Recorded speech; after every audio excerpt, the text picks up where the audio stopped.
மத்தேயு எழுதின சுவிசேஷம் எல்லாரும் எடுத்துக்கொள்ளலாம்.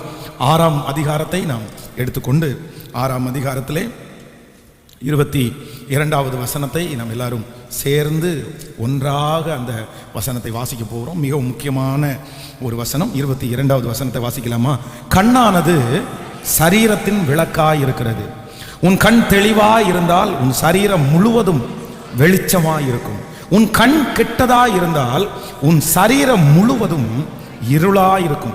இப்படி உன்னில் உள்ள வெளிச்சம் இருளாய் இருந்தால் அவ்விருள் எவ்வளவு அதிகமாய் இருக்கும். இன்னொரு விஷயம் கூட நம்ம வாசிக்க போகிறோம். கண்ணானது சரீரத்தின் விளக்காய் இருக்கிறது. உன் கண் தெளிவாய் இருந்தால் உன் சரீரம் முழுவதும் வெளிச்சமாய் இருக்கும். உன் கண் கெட்டதாய் இருந்தால் உன் சரீரம் முழுவதும் இருளாய் இருக்கும். இப்படி உன்னில் உள்ள வெளிச்சம் இருளாயிருந்தால் அவ்விருள் எவ்வளவு அதிகமாக இருக்கும். ஆண்டவருடைய பிள்ளைகளே, கடந்த நாட்களிலே நான் ஆண்டவருடைய சமூகத்தில் ஜெபித்த போது ஆண்டவர் இந்த கண்களை குறித்து பேசும்படியாக என்னுடைய இருதயத்திலே கர்த்தர் வார்த்தைகளை தந்தார். நம்முடைய சரீரத்தில் இந்த கண் அப்படின்றது ரொம்ப முக்கியமான ஒன்று. நம்முடைய சரீரத்தில் இருக்கிற எல்லா அவயவங்களிலையும் இந்த கண் ஒருவேளை சின்னதாக இருக்கலாம். ஆனா இந்த கண் இல்லாத வாழ்க்கை ஒரு நல்ல வாழ்க்கை அல்ல, ரொம்ப ஒரு கடினமான வாழ்க்கை.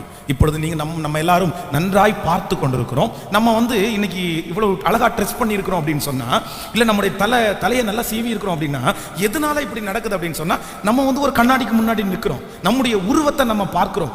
நம்ம சாப்பிடுகிற சாப்பாடை நல்லா சாப்பிடுறதுக்கு அது கண்ணு தான் முக்கியமா இருக்கிறது. கடந்த சில நாட்களுக்கு முன்பாக நம்முடைய திருச்சபையில் இந்த கண் தெரியாதவர்களுக்காக ஒரு நிகழ்ச்சியை வைத்திருந்தோம். அப்போ நூற்றுக்கணக்கான கண் தெரியாதவர்கள் வந்தார்கள். அவர்களுக்காக ஆகாரத்தை கொடுத்து சில பரிசுகளை எல்லாம் கொடுத்து இன்னும் ஒரு சில ஆண்டுகளுக்கு முன்பாக அவர்களை பாட வைத்து இப்படி இந்த கண் தெரியாதவர்களை நான் நிறைய அவர்களை நம்முடைய திருச்சபையிலே சந்தித்திருக்கிறேன். அப்போ அந்த மதியானம் அவங்களுக்கு சாப்பாடு கொடுக்கும்போது பார்த்தீங்க அப்படின்னா ரொம்ப வருத்தமான ஒரு காரியம். அப்படின்னா அவங்க தன்னுடைய கையில் அன்னைக்கு குழம்பு நம்ம வச்சோம், சாப்பாடு வச்சோம். அந்த குழம்பை தனியாக ஊற்றிருக்கிறோம், சாப்பாடை தனியாக வச்சிருக்கிறோம். ஆனால் அவங்க என்ன பண்ணுறாங்கன்னா, அந்த கையை எடுத்து அந்த தட்டில் தொட்டு பார்க்கும்போது அந்த குழம்போட சேர்த்து தான் அந்த சோறை அவங்களால எடுக்க முடிஞ்சிருச்சு. அப்போ அவங்க சாப்பிட்ற அந்த தோரணையை பார்க்கும்போது என்னால் தாங்கவே முடியலை, கண்ணீரே வந்துருச்சு. அவங்க சாப்பாடை தன்னுடைய வாயில் கொண்டு போகிறது, அவங்க வாயில் நிறைய அந்த சோறு ஒட்டி இருக்கிறது, எதுவுமே அவங்களுக்கு தெரியல. இதில் ரொம்ப கொடுமையானது, ஒருத்தருக்கு ரொம்ப பசி போல தெரியுது, ஒரு வெளியே ஓடி வந்தார். அப்போ நான் சொன்னேன், உள்ள சாப்பாடு உங்களுக்கு போடுவாங்க அப்படின்னு. இல்லை பாஸ்டர், இங்கே எங்கேயாவது ஒரு சாப்பாடு எனக்கு கொடுத்தீங்கன்னா பரவாயில்லன்னு கேட்ட உடனே சரி ஒரு தட்டில் போட்டு சாப்பாடை கொடுத்தா, பக்கத்தில் பார்த்தீங்கன்னா ஒரு குப்பை வச்சிருக்குது, அதுக்கு பக்கத்திலே போய் உட்கார்ந்துட்டாரு. அவருக்கு தெரியல. அப்போ உங்களுக்கும் எனக்கும் கண்கள் இருக்கிறதுனால அதனுடைய அருமை தெரியல. ஆனா கண் இல்லாத ஒரு மனுஷனை இந்த உலகத்துல பார்த்தாதான் உண்மையிலே நம்ம என்ன பண்ணுவோம்னா, ஆண்டவருக்கு ரொம்ப நன்றி சொல்லுவோம். ஆண்டவரே, எனக்கு 2 கண்களையும் ஆரோக்கியமாய் கொடுத்ததற்காக நன்றின்னு நம்ம சொல்லுவோம். ஆனா ஒன்று நீங்கள் நினைத்துக் கொள்ளுங்கள், உங்களுடைய கர்த்தர் உங்களுக்கு கொடுத்திருக்கிற கண்களை நீங்கள் கெடுப்பீர்களே ஆனால், உங்க கண்களை நீங்க அசுத்தத்திற்கு நடத்துவீர்களே ஆனால், உங்களுடைய சரீரம் முழுவதும் என்னவா இருக்கும்னு வேதம் சொல்லுதுன்னா கெட்டதா இருக்கும். ஒரு மனுஷனுடைய வாழ்க்கையினுடைய தீமை எங்கிருந்து ஆரம்பிக்கிறதுனா கண்ணிலிருந்து தான் ஆரம்பிக்கிறது. கண்களை பத்திரப்படுத்தாத ஒரு மனுஷன், கண்களை சரியாக வைத்திருக்காத ஒரு மனுஷன் ஒருவேளை மற்றவர்களுக்கு முன்பாக நன்றாய் நடிக்கலாம். ஆனா கொஞ்சம் கொஞ்சமாய் உங்க சரீரம் கெட்டு போகிறது என்கிறதை இங்க நான் மறந்துடக்கூடாது. நான் ஒரு சில மனிதர்களை வேதத்திலிருந்து உங்களுக்கு காண்பிக்கிறேன். தங்களுடைய வாழ்க்கையிலே எல்லாமே இருந்தும் தங்களுடைய கண்களை அவர்கள் சரியா வச்சிருக்காததுனால அவர்கள் பெரிய இழப்புகளை இழந்தார்கள். நீங்கள் ஆதியாகமத்திலே வாசிப்பீர்களே ஆனால், ஆதாம் ஏவாளை குறித்து வேதத்தில் வாசிக்கிறோம். அப்போ இந்த ஏவாளை குறித்து வாசிக்கும் போது அவங்க வேற எதுலையுமே மிஸ்டேக் பண்ணல. ஆண்டவர் அவர்களை தோட்டத்திலே வைத்திருந்தார். கர்த்தர் அவர்களோட பேசினார். அவர்களுக்காக ஆண்டவர் நதிகளை கட்டளையிட்டார். காலையிலே குளிர்ச்சியான வேளையிலே ஆண்டவர் அவருடைய தேவைகளை சந்திக்க எல்லாம் வந்தார். ஆனா அங்கே அந்த தோட்டத்தின் நடுவிலே இருக்கிற அந்த விருட்சத்தினுடைய கனி அவங்களுக்கு முதல்ல என்ன பண்ணிருச்சாமா, பார்க்கிறதற்கு அழகா இருந்தது, அட்ராக்ட் பண்ணிருச்சு. ஐயோ இவ்வளவு அழகா இருக்குது, இந்த பழத்தை சாப்பிடலாமே, இவ்வளவு அழகா இருக்கிறது. தன்னுடைய கண்களினாலே ஏவாள் விழுந்துட்டாங்க. வேதம் சொல்லுது, தன்னுடைய முழு உலகத்திற்கும் பாவம் வந்ததும் அல்லாமல் எந்த தோட்டத்திலே அவர்களை ஆண்டவர் வைத்திருந்தாரோ அந்த தோட்டத்திலிருந்து அவர்கள் துரத்தப்பட்டார்கள். பிரதர் சிஸ்டர் ரொம்ப கவனமா இருங்க. இன்னைக்கு நிறைய பேர் தங்களுடைய கண்களில் ஜாக்கிரதையாகவே இல்லை. இன்னைக்கு இருக்குது பாருங்க இந்த மொபைல் போன் ஒன்று வந்ததுனால நிறைய பேர் கண்களினாலே தவறானதை பார்க்கிறார்கள். அடுத்தவர்களுடைய நிர்வாணங்களை தங்களுடைய கண்களிலே பார்க்கிற யாராயிருந்தாலும் சரி, நான் சொல்லுகிறேன், உங்களுடைய வாழ்க்கையிலே ஆசீர்வாத குறைவு ஏற்பட்டுவிடும். உங்க கண்களை கெடுத்துறாதீங்க. இன்னொருத்தருடைய அழக நம்முடைய கண்களினால இச்சிக்கவே கூடாது. தாவீது ஆண்டவருடைய இருதயத்திற்கு ஏற்ற தாசன். ஆடுகளுக்கு பின்பாக போய்கொண்டிருந்த அவனை கர்த்தர் அரசனாக கர்த்தர் மாற்றினார். அவனுக்கு எல்லா ஆசீர்வாதத்தையும் கர்த்தர் கொடுத்தார். அவன் கேட்கிறது எல்லாம் நடந்துருச்சு. அவனை கொல்லுவதற்கு யாருக்குமே கர்த்தர் பர்மிஷன் கொடுக்கல. ஒரு நாட்டினுடைய ராஜாவே அவனுக்கு விரோதமாய் எழும்பின போதிலும் கர்த்தர் அவனுடைய கையிலிருந்து அவனை அழகாய் கர்த்தர் மறைத்தார். ரொம்ப ஆச்சரியமா நடத்தினாரு. ஆனா ஒரே ஒரு நாள் பாத்தீங்க அப்படின்னா தன்னுடைய உப்பரிகைக்கு போறான் பாருங்களேன். அங்க போய் நின்று ஜன்னல் வழியாய் பார்க்கிறான். ஜன்னல் வழியாய் பார்க்கும்போது ஒரு ஸ்திரீ ஸ்நானம் பண்ணிட்டு இருக்காங்க. அந்த ஸ்திரீயை பார்த்த உடனே தன்னுடைய கண்களுடைய இச்சையினால விழுகிறான். அந்த ஒரே ஒரு விழுக அவனுடைய குடும்பத்துல அதற்கு பிறகு பாத்தீங்க அப்படின்னா சமாதானமே இல்லாம முடிவாய் மாறிடுச்சு. அவனுடைய பிள்ளைகள் அந்நியர்களுக்கு கொடுக்கப்பட்டார்கள். அவனுடைய பிள்ளைகள் நிறைய பேர் தன்னுடைய சரீர இச்சையினாலே மரணத்தை எதிர்நோக்கினார்கள். அவனுடைய கடைசி காலம் தன்னுடைய பிள்ளைகளால அவன் ரொம்ப மன சங்கடப்பட்டான். இதுக்கு எல்லாத்துக்கும் காரணம் என்ன அப்படின்னு சொன்னா, தன்னுடைய கண்களினால அவன் ஒரு இச்சைக்கு ஒப்பு கொடுத்ததுதான் அவனுடைய வாழ்க்கையினுடைய தோல்வி. அன்பு வாலிப தம்பியும் தங்கச்சியும் ரொம்ப கவனமா கவனி. உன்னுடைய கண்ணை நீ கரெக்டா பார்த்துக்கலன்னா, உன்னுடைய கண்ணோட நீ உடன்படிக்கை பண்ணலைன்னா, உன்னுடைய கண் சொல்லுகிறது எல்லாத்தையுமே நீ கேட்பாயானால், உன்னுடைய கண்ணனுடைய பார்வையிலே நீ அசுத்தத்தை பார்ப்பாயானால், நான் சொல்றேன் உன்னுடைய வாழ்க்கை முழுக்க ஒண்ணும் இல்லாம போயிருப்பா. உன்னுடைய வாழ்க்கையை நீ பார்க்கிற அந்த காட்சிகள் உன்னுடைய வாழ்க்கையே அழிச்சிரும். நீங்க கண்ணுல பார்க்கறத மறந்துருவோம் நீங்க நினைக்கிறீங்க. ஒரு பிக்சரை நம்முடைய கண்ணுல பார்த்து அந்த கண்ணுல பார்த்த அடுத்த நிமிஷத்துல நம்முடைய இருதயத்திலையும் மனசுலையும் அது யோசிக்கிறது. வேத வல்லுநர்கள் சொல்லுகிறார்கள், ஒரு கண்ணுல பார்க்கிற ஒரு பிக்சர், கண்ணுல பார்க்கிற ஒரு காட்சி மரணம் வரைக்கும் திரும்ப ஒரு டைம் நினைச்சா அந்த அந்த அந்த பிக்சர் நம்முடைய கண்ணுக்கு முன்னாடி நிக்குமாமா. அத ஒரு மனுஷனால தன்னுடைய கண்களினாலே பார்க்கிற ஒன்றை அவ்வளவு சீக்கிரமா அவனால அழிக்கவே முடியாதாமா. இன்றைக்கு நீங்கள் பார்க்கிறதெல்லாம் ஒரு நாள் உங்க கண்ணுக்கு முன்னாடி நிற்கும். ஒரு நாள் காரணமே இல்லாம உன்னை பிடிச்சு பாவத்துல தள்ளிரும்.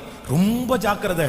எல்லாரும் எதற்காக ஜெபிக்கணும்னா, ஆண்டவரே என் கண்களை காத்து கொள்ள உதவி செய்யும். உன் கண்ணுனால பசங்களை தேவையில்லாம பாத்திரக்கூடாது, பிள்ளைகளை பாத்திரக்கூடாது. அதான் நான் இந்த சம்பவத்தை உங்களுக்கு சொல்லணும். நீங்க எல்லாரும் அறிஞ்சிருக்கணும்னு அவசியம் இருக்குது. ஒரு வாலிப தங்கச்சியை சந்தித்தேன். அந்த வாலிப தங்கச்சிக்கு அடிக்கடி ஃபிக்ஸ் வியாதி வந்துருச்சு. உங்களுக்கு தெரியும், இந்த ஃபிக்ஸ் வியாதி கொடுமையான வியாதி. அவளுக்கு அடிக்கடி ஃபிக்ஸ் வருது. அப்ப டாக்டர் இடத்துல போய் செக் பண்ணதுக்கு அப்புறம் பாத்தீங்கன்னா ஒண்ணுமே இல்லை, அவங்க உடம்பு ஃபுல்லா நார்மலா இருக்குது, எந்த பிரச்சனையும் இல்லை அப்படின்னு சொல்றாங்க. ஆனா இவளுக்கு ஃபிக்ஸ் வந்துட்டே இருக்குது. ஏதாவது இரும்பு அவ கையில கொடுத்தா சரியாயிரும். அப்போ ஒரு நாள் அவளை கூப்பிட்டு நான் தனியா விசாரிச்சேன்.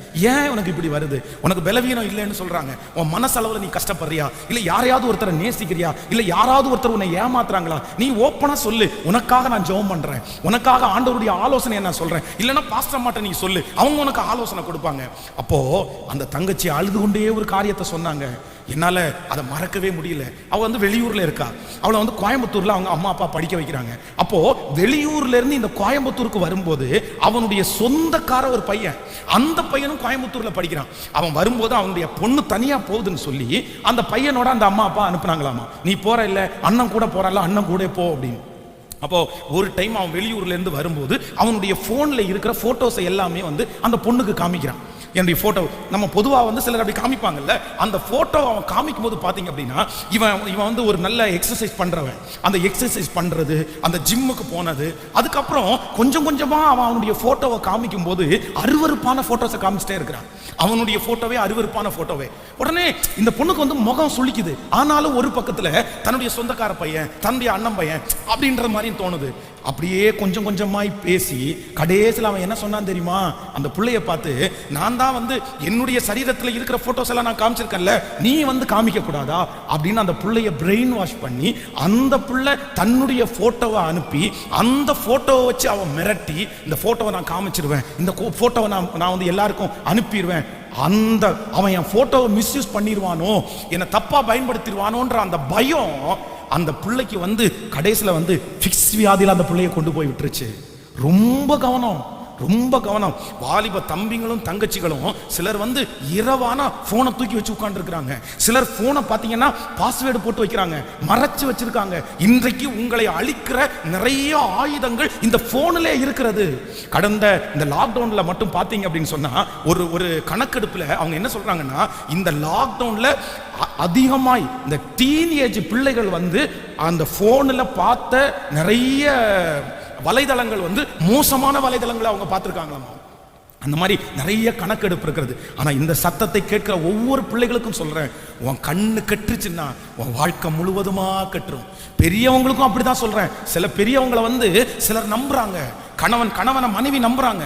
என் கணவனார் அப்படியெல்லாம் அசுத்தத்தை பார்க்க மாட்டாரு, என் கணவனார் நல்லதான் பார்ப்பாரு. நைட்டு இரவு நேரத்தில் சில கணவனார்கள் வந்து படுக்கைக்கு வராம போனையே பார்த்துட்டு இருப்பாங்க. ஆனா மனைவிங்க வந்து முழு நிச்சயமா நம்புவாங்க. அவர் யாருக்காவது மெசேஜ் பண்ணுவாரு, அவர் யாருக்காவது பிசினஸ்ல பேசுவாரு, அவருக்கு நிறைய வேலை இருக்கும். ஆனா கணவன்மாரே, அன்பு சகோதரன்மாரே, உங்களுடைய மனைவியினுடைய கண்ணை மறைச்சிடுறீங்க, உங்க பிள்ளைகளுடைய கண்ணை மறைச்சிடுறீங்க. ஆனா ஆண்டவர் உங்களை பார்க்கிறார். நீங்கள் கண்களிலே செய்கிற தவறுக்கு கண்டிப்பாக ஒரு நாள் கணக்கு கொடுத்தே ஆக வேண்டும். எப்பேற்பட்ட மனிதனா இருந்தாலும் தன்னுடைய கண்ணிலே அவன் தவறுனானே ஆனால் அவன் சிந்தையிலே அவன் தவறுவான். அவன் சிந்தையிலே அவன் தவறுவானால் அவனுடைய வாழ்க்கையிலே அவன் தவறுவதற்கு வாய்ப்பு இருக்கிறது. உங்களை நீங்க அசால்ட்டா நினைக்காதீங்க, அது உங்களை கொடுமையில கொண்டு போய் விட்டுரும். நீங்க இது மட்டுமல்ல, சிம்சோனை குறித்து வேதம் சொல்லுது, சிம்சோன் அவ்வளோ பெரிய பராக்கிரமசாலி. அவன் எதனாலே அழிக்கப்பட்டான்? அவன் எதனாலே நிர்மூலமாக்கப்பட்டான்? அவனுக்குள்ள என்ன பலவீனம் இருந்துச்சு? வேற எந்த பலவீனமும் இல்ல. வேதம் சொல்லுகிறது, அவன் கதவனுடைய நிலை காலோடு சேர்த்து தோளின் மேல் வைத்து மலைக்கு நடந்து போனவன். ஒரு கழுதையினுடைய தாடை எலும்பினால 1000 பேரை கொன்னவன். 300 நரிகளை பிடிச்சு வாளோடு வாள் சேர்த்தி எதிரியினுடைய பாளையத்தில் பெரிய ஜெயத்தை பார்த்தவன். பராக்கிரமசாலி, உயரமுள்ளவன், நசரேய விரதம் உள்ளவன், பிறக்கும் போதே ஆண்டவருக்காக நசரேயன் என்று அழைக்கப்பட்டவன். அவ்வளோ நல்ல தேவ மனுஷன். அவனுடைய பிறப்பு ஆச்சரியமானது. ஆனா அவன் எதுல விழுந்தான் தெரியுமா? அவ்வளோ பெரிய கஷ்டத்துக்குள்ள எல்லாரும் வேடிக்கை காண்பிக்கிற பொருளாய் அவன் மாற்றப்படுவதற்கு என்ன காரணம் தெரியுமா? வேற எதுவுமே காரணம் இல்ல, தன்னுடைய கண்களில் தவறுனதான் காரணம். உன் ஊழியம் கெட்டு போயிரும் பிரதர், உன் எதிர்காலம் கெட்டு போயிரும் பிரதர். இப்ப தெரியாது, சாதாரணமா எடுக்காத, ஈஸி தானே நினைக்காத. உன்னுடைய கண்களிலே நீ செய்த தவறு உங்களை எந்த முடிவுக்கு வேண்டும் என்றாலும் நடத்தும். நீங்க அந்த சிம்சோனை குறித்து நீங்க சில வசனங்களில் வாசிக்கும் போது உங்களுக்கு தெரியும். நீங்கள் 16ஆம் அதிகாரத்திலே 21வது வசனத்தை வாசிப்பீங்கன்னா, நியாயாதிபதிகளின் புஸ்தகம் 16ஆம் அதிகாரத்தில் 21 நீங்க வாசிக்கும் போது அங்க சொல்லுது, பெலிஸ்தியர் அவனை பிடித்து அவன் கண்களை பிடுங்கி அவனை காசாவுக்கு கொண்டு போய் அவனுக்கு 2 வெண்கல விலங்குகள் போட்டு சிறையிலே மாவரைத்து கொண்டிருக்க வைத்தார்கள். கவனிங்க, அவங்க எடுத்த உடனே அவனுடைய பலத்தினாலதான் இதுவரைக்கும் அவன் சண்டை போட்டான். அவன் கையை வெட்டி எடுக்கல, அவன் காலை வெட்டி எடுக்கல, இல்ல அவன் கழுத்தை விட்டல. என்னத்தை முதல்ல செஞ்சாங்கன்னா, எதிரி அவனை பிடிச்ச உடனே தன்னுடைய கண்களை புடுங்கி எடுத்தானாமா. நீங்க இந்த கண்ணுக்கு இருக்கிற அந்த காரியத்தை 16ஆம் அதிகாரம் 1வது வசனத்தை வாசிக்கும் போது, பின்பு சிம்சோன் காசாவுக்கு போய் அங்கே ஒரு வேசியை கண்டு அவளிடத்திற்கு போனான். நீங்க 7வது வசனத்தை வாசிக்கலாம். அதற்கு சிம்சோன் 14ஆம் அதிகாரம் 7வது வசனத்தை வாசிங்க. 14ஆம் அதிகாரம் 7வது வசனம், அவன் போய் அந்த பெண்ணோடே பேசினான், அவள் சிம்சோனின் கண்ணுக்கு பிரியமாயிருந்தாள். நீங்க 2வது வசனத்தை வாசிக்கலாம். 14ஆம் அதிகாரம் 1-2 வாசிக்கலாம். சிம்சோன் திம்னாத்துக்கு போய் திம்னாத்திலே பெலிஸ்தியரின் குமாரத்திகளில் ஒரு பெண்ணை கண்டு திரும்ப வந்து தன் தாயையும் தன் தகப்பனையும் நோக்கி, திம்னாத்திலே பெலிஸ்தியரின் குமாரத்திகளில் ஒரு பெண்ணை கண்டேன், அவளை எனக்கு கொல்ல வேண்டும் என்றான். இப்ப அடுத்த வசனம், அப்பொழுது அவன் தாயும் அவன் தகப்பனும் அவனை நோக்கி, நீ விருத்த சேதனம் இல்லாத பெலிஸ்தியரிடத்தில் ஒரு பெண்ணை கொல்ல வேண்டியது என்ன? உன் சகோதரின் குமாரத்திகளில் இல்லையா என்றார்கள். சிம்சோன் தகப்பனை நோக்கி, அவள் என் கண்ணுக்கு பிரியமானவள், அவளையே எனக்கு கொல்ல வேண்டும் என்றார். கவனிங்க, இந்த சிம்சோனுடைய வாழ்க்கையில கண்ணு கண்ணு கண்ணு கண்ணு கண்ணுல பார்த்தான். அவனுடைய ஊழியமே ஒன்றும் இல்லாம போயிருச்சு. அது மட்டுமல்ல, அம்னோனை குறித்து வேதத்தில் வாசிக்கிறோம். ராஜாவுடைய குமாரன், அவனுக்குன்னு ஒரு சொந்த வீடு, அவனுக்கென்று வீட்டில் வேலை செய்கிறவர்கள். இவ்வளவு இருந்தும் ஒரு வாலிப வயசுல தன்னுடைய உடம்பு மெலிந்து போய் தன்னுடைய நண்பன் சொன்ன ஒரு தவறான ஆலோசனையை அவன் கேட்கிறதற்கு காரணம் என்ன அப்படின்னா, தன்னுடைய சொந்த சகோதரனிடத்துல அவனுக்கு என்ன வந்துச்சுன்னா இச்சை வந்துச்சு. கண்ணில் அசுத்தத்தை பார்த்தான். சில நேரத்தில் இந்த பிள்ளைகளுக்கு வந்து நீங்கள் நல்லா ட்ரெஸ் பண்ணுங்க, உங்களுடைய ட்ரெஸ் ஒழுக்கமாக இருக்கணும், கரெக்டாக நீங்கள் பார்த்து பண்ணணும் சொல்லும்போது சில பிள்ளைகளுக்கு ரொம்ப கோபம் வருது. ஏன் அப்படின்னு ஒன்று நினைத்து கொள்ளுங்கள், நீங்கள் வாழ்கிற உலகம் பொல்லாத உலகம். வாழ்கிற உலகத்தில் இருக்கிற மனிதர்கள் நிறைய பேர் பொல்லாத மனிதர்கள். அவன் அண்ணனா இருந்தாலும், தம்பியா இருந்தாலும், சகோதரனா இருந்தாலும், கூட பிறக்காதவனா இருந்தாலும், எந்த சொந்தக்காரனா இருந்தாலும், நீங்க ஒரு ஆண் மகனிடத்துல என்னவா இருக்கணும் அப்படின்னா ஜாக்கிரதையா தான் இருக்கணும். சில பேரண்ட்ஸுக்கு ஒண்ணுமே தெரியல, அதுக்கு பிறகு கெட்டு போனதுக்கு பிறகு பிள்ளைகளை அப்படிப்பட்ட ஒரு பாவத்துக்குள்ள தள்ளினதற்கு பிறகு நீங்க என்ன பண்ணினாலும் நடக்காது. சில பிள்ளைகள் நல்லா படிச்சுட்டு இருப்பாங்க, திடீர்னு பார்த்தீங்கன்னா அவங்க படிப்புல ரொம்ப வீக் ஆவாங்க. அவங்க படிப்புல வீக் ஆகுறாங்கனாலே சம்திங் ராங், ஏதோ அவங்க மிஸ்டேக் பண்றாங்கன்னு அர்த்தம். ஏதோ ஒரு விதத்துல அவங்களுடைய கண்கள் அசுத்தமா போயிருக்குது. அதனால ஒவ்வொரு பெற்றோருக்கும் சொல்றேன், நீங்க எல்லாரையும் தப்பா பார்க்க நான் சொல்லல. ஒவ்வொரு வாலிப தங்கச்சிகளுக்கு நான் ஆலோசனை சொல்றேன், எல்லா பசங்களையும் தப்பா பாருங்கன்னு சொல்லல. ஆனா நீ ரொம்ப கவனமா இருக்கணும். என்ன அப்படின்னா, ஒரு ஆண் மகனுக்கு முன்பாக இவ்வளவுதான் போகணும், இப்படிதான் இருக்கணும், இவ்வளவு நெருக்கமா தான் இருக்க முடியும் அப்படின்ற ஒரு வரைமுறை கண்டிப்பா உங்களுக்கு இருக்கணும். ஒவ்வொரு பிள்ளைகளுக்கும் இருக்கணும். தயவு செய்து மிஸ் பண்ணிடாதீங்க அதை. இல்லை நாங்கள் ரொம்ப நீங்க நினைக்கிற மாதிரி எல்லாம் இல்லை பாஸ்டர், நாங்கள் ரொம்ப என்ன அதுக்கு ஒன்று சொல்லுவாங்களே, நாங்கள் அப்படி குறுகின மனப்பான்மை கிடையாது, நாங்கள் ரொம்ப ஜென்ரல் மைண்டு, நாங்கள் அப்படியெல்லாம் செய்ய மாட்டோம். நாங்கள் ரொம்ப ஜென்ரலாக நடந்துக்குவோம். எங்க ஃப்ரெண்ட்ஷிப் அந்த மாதிரி. நீங்க ஏன் தப்பா நினைக்கிறீங்க? நான் சொல்றேன், உங்களை தப்பா நினைக்கல, ஆனா இதனுடைய முடிவு உங்களை எங்க கொண்டு போய் விட்டுரும்? தப்பா கொண்டு போய் விட்டுரும். உலகத்தில் இருக்கிற கண்கள் பொல்லாத கண்கள். அப்போ இன்னைக்கு எல்லாரும் ஒரு தீர்மானம் எடுங்க, ஆண்டவரே என்னுடைய கண்களை காத்துக்கொள்ள எனக்கு பலன் தாரும். ஆமேன் சொல்லுங்கள். கைகளை அசைத்து ஒரு ஹல்லேலூயா சொல்லலாம். உங்களுடைய கண்ணுக்கு பிடிச்சதை நீங்க செய்யணும்னு நினைச்சீங்கன்னா நான் நம்புறேன் உங்களுக்கு கண்ணுக்கு பிடிச்சது தப்பா போயிடும். லோத்துக்கு சோதோம் கொமோரா பட்டணத்திற்கு போகும்போது அவனுடைய கண்ணுக்கு ரொம்ப பிடிக்குது, பார்க்கிறதுக்கு பச்சை பசேன்னு இருக்குது. தன்னுடைய கண்ணுக்கு பிடிச்சதுனால இதுதான் தன்னுடைய எதிர்காலம், இதுல தனக்கு வெற்றி இருக்குன்னு டிசைட் பண்றான். தன்னுடைய கண்ணை நம்பினதுனால வேதம் சொல்லுது அவனுடைய குடும்பத்தையே இழக்கக்கூடிய சூழ்நிலை உண்டானது. வாலிப தம்பிங்களும் தங்கச்சிகளும், உன் கண்ணை நம்பாத. உன் கண்ணை அவன் காரை பார்க்கலாம், உங்க கண்ணை அவங்க பைக்கை பார்க்கலாம், உங்க கண்ணை அவங்க அழகா பார்க்கலாம். உங்க கண்ணினுடைய பார்வையை வச்சு உன் வாழ்க்கையை டிசைட் பண்ணேன்னா நான் சொல்றேன், அந்த வாழ்க்கையில ரொம்ப நாள் வெற்றியா ஓடவே முடியாது. ஆமேன்னு சொல்லுங்க பார்க்கலாம். எத்தனை பேர் ஆமோதிக்கிறீர்கள்? இன்னைக்கு ஒரு தீர்மானம் எடுங்க, என் கண்ணோட நான் உடன்படிக்கை பண்ணுகிறேன். கைகளை எல்லாரும் உயர்த்தி சொல்லுங்க, ஆண்டவரே என் கண்களோட நான் உடன்படிக்கை பண்ணுகிறேன். என் கையில அசுத்தமானதை நான் ஆண்டவர் கண்களினால அசுத்தமானதை நான் பார்க்க மாட்டேன். நான் ஒரு பொருத்தனை எடுக்கிறேன், நான் ஒரு முடிவை எடுக்கிறேன். சொல்லுங்க எல்லாரும் ஜெபிங்க, ஆண்டவரே என்னுடைய கண்களுக்கு ஆண்டவரே ஒரு பெரிய கலிக்கத்தை போடுங்க, ஆண்டவரே என் கண்களை பத்திரப்படுத்துங்க ஆண்டவரே. சொல்லுங்க எல்லாரும் ஒப்பு கொடுக்குறீங்களா? இனி நான் பார்க்க மாட்டேன், இனி தீயதை பார்க்க மாட்டேன், இனி நாடகத்துக்கு பின்னாடி நான் போக மாட்டேன் ஆண்டவரே, இனி நான் சினிமாவுக்கு பின்னாடி போக மாட்டேன், இனி அசுத்த காரியத்தை ஆண்டவரே நான் பார்க்க மாட்டேன், இனி என்னுடைய வாட்ஸ்அப்லயோ மற்ற எந்த விஷயத்திலையுமோ ஆண்டவரே அப்படிப்பட்ட காட்சியை நான் பார்க்க மாட்டேன். ஹல்லேலூயா. என் கண்கள் நேராய் நோக்க கடவுது. ஆமென் சொல்லுங்கள். கைகளை அசைத்து ஒரு ஹல்லேலூயா சொல்லலாம். கண்ணுல மட்டும் தவறுனதுனால எதிர்காலத்தை வீணடிச்சவங்க எத்தனையோ பேர். கண்ணுல தவறுனதுனால தன்னுடைய கிருபை வரங்களை இழந்துட்டு நிக்கிறவங்க எத்தனையோ பேர். கண்களை இழந்ததுனால தன் சரீரத்தை இழந்தாங்க, தன்னுடைய எதிர்கால வாழ்க்கையை இழந்தாங்க, வேலையை இழந்தாங்க, ஊழியத்தை இழந்தாங்க. எத்தனை எத்தனை எத்தனை பேர். ஆனா இந்த சத்தத்தை கேட்கிறவங்க எல்லாருக்கும் ஒன்று சொல்றேன், உங்க கண்களால நீங்க இழக்கவே கூடாது. ஆமேன் சொல்லுங்கள். ஆண்டவர் உங்கள்ட்ட தனிப்பட்ட விதத்துல பேசுவாரானால், மகனே மகளே ரொம்ப ஜாக்கிரதையாயிரு. உன் கண் யாரை தான் பார்க்கணும்னா கர்த்தரையே நோக்கி பார்க்கணும். உன் கண் கெட்டதா இருக்குமானால், உன் கண் அசுத்தமா இருக்குமானால், உன் கண் விபச்சாரத்தினாலே நிறைந்திருக்குமானால், உன் கண்கள் இச்சையினாலே நிறைந்திருக்குமானால், உன் சரீரம் முழுக்க இச்சையா இருக்கும். உன் சரீரம் முழுக்க இச்சையா இருக்கும். உங்க சரீரம் முழுக்க கெட்டு போயிடும். ஆனா உங்க கண்ணு சுத்தமா இருந்தா உங்க சரீரம் முழுக்க எப்படி இருக்கணும்னா சுத்தமா இருக்கும். ஆமேன் சொல்லுங்கள் பார்க்கலாம். இந்த கண்ணை குறித்து நான் தியானிக்கும் போது ஒரு தேவனுடைய பிள்ளைக்கு 3 விதமான கண்கள் தேவை. அந்த 3 விதமான கண்களை உங்களுக்கு சொல்லி, உண்மையாகவே ஒரு நல்ல அற்புதமான ஒரு வார்த்தை ஆண்டவர் என் கூட பேசின வார்த்தை. 3 விதமான கண்கள், அந்த 3 விதமான கண்கள் நமக்கு தேவை. வாசிக்க போறோம். முதலாவதாக நீங்கள் 2 ராஜாக்களின் புஸ்தகத்தை எடுத்துக்கொள்ளுங்கள். 2 ராஜாக்களின் புஸ்தகம் 6ஆம் அதிகாரத்தை எடுத்துக்கொள்ளலாம். 2 ராஜாக்களின் புஸ்தகம் 6ஆம் அதிகாரத்திலே 15வது வசனத்திலிருந்து நம்ம வாசிக்க போறோம். 2 ராஜாக்கள் 6ஆம் அதிகாரம் 15வது வசனத்திலிருந்து வாசிக்கலாமா? சேர்ந்து வாசிக்கலாம். தேவனுடைய மனுஷனின் வேலைக்காரன் அதிகாலமே எழுந்திருந்து வெளியே புறப்படுகையில் இதோ இராணுவமும் குதிரைகளும் ரதங்களும் பட்டணத்தை சுற்றி கொண்டிருக்கிற கண்டான். அப்பொழுது வேலைக்காரன் அவனை நோக்கி, ஐயோ என் ஆண்டவனே.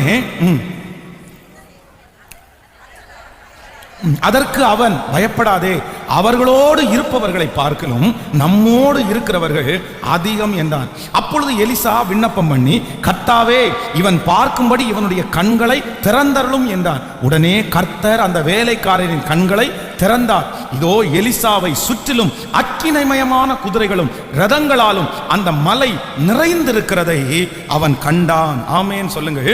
கர்த்தருடைய பிள்ளைகளே, இந்த சம்பவம் நம்ம எல்லாரும் அறிந்த சம்பவம். காலையிலே தேவனுடைய மனுஷனுடைய வேலைக்காரன் கதவை திறந்து வெளியே வருவதற்காக வர்றாரு. வரும்போது பாத்தீங்கன்னா அவனுடைய கண்களிலே ஒரு ஆச்சரியமான ஒரு காரியத்தை பார்க்கிறாரு. அவனுடைய வீட்டை சுற்றிலும் அவர்கள் 2 பேரையும் பிடித்து கொண்டு போவதற்காக நிறைய குதிரைகளும் ரத வீரர்களும் நின்று கொண்டிருக்கிறாங்க. அவங்கள பார்த்த உடனே அந்த மனுஷனுக்கு என்ன வருதுன்னா, உள்ளுக்குள்ள ஒரு பெரிய பயம் வருது. ஐயோ ஆண்டவனே. அவன் அந்த சொல்ற அந்த சத்தத்தை பாத்தீங்கன்னா, ஐயோ என் ஆண்டவனே, பாருங்க நம்மளை பிடிச்சிட்டு போறதுக்கு வந்துட்டாங்க. உடனே தீர்க்கதரிசி வெளியே வர்றாரு.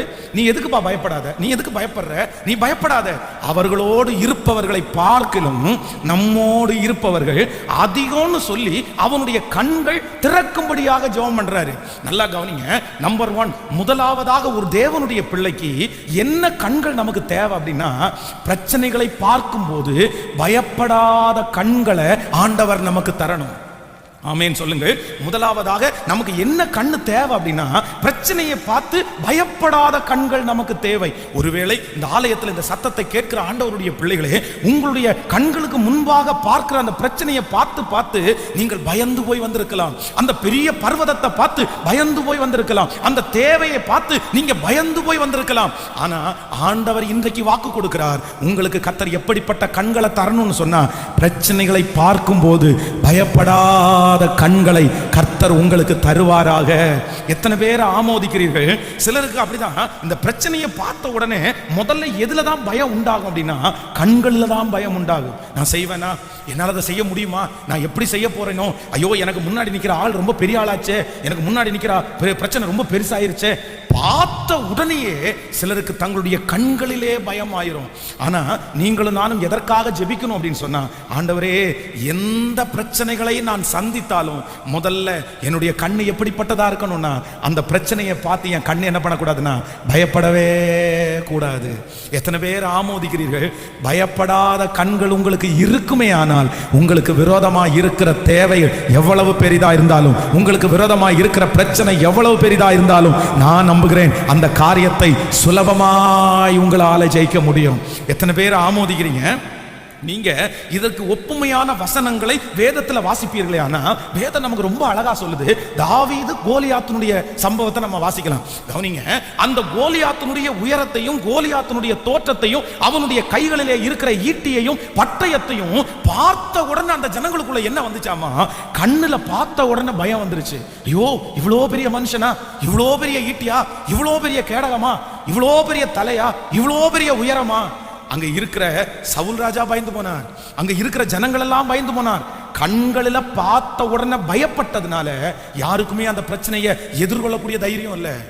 யாருமே முன்னாடி போகல. அந்த மனுஷன் சவால் விடுறான், வா வா என் கூட போட்டி போடு, என்ன ஜெயிச்சுட்டு போ. ஆனா யாருமே முன்னாடி போகல. ஆனா ஒரே ஒரு தேவ மனுஷன் இருந்தான், தாவீது. வேதம் சொல்லுது, அந்த கோலியாத்தை பார்க்கும் போது தாவீதுக்கு பயமே வரல.